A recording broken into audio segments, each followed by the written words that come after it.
Today I'm going to be showing you how to replace a battery in your 2017 to 2020 Lincoln MKZ key fob.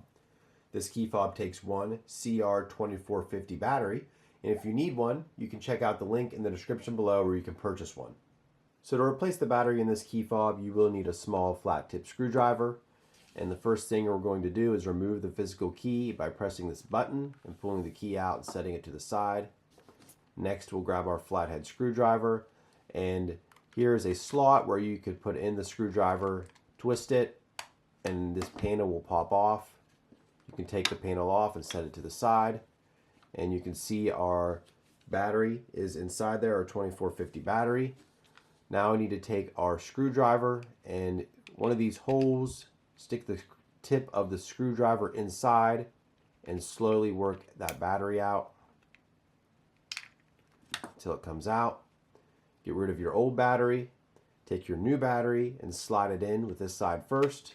Press it down so it seats in nicely with the positive side facing up.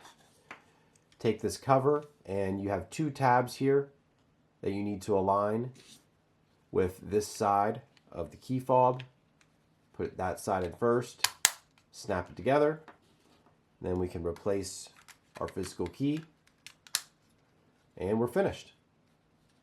Hopefully this video helped you out in replacing your battery in your key fob. If it did, leave the video a thumbs up. Thank you so much for watching and have a great day.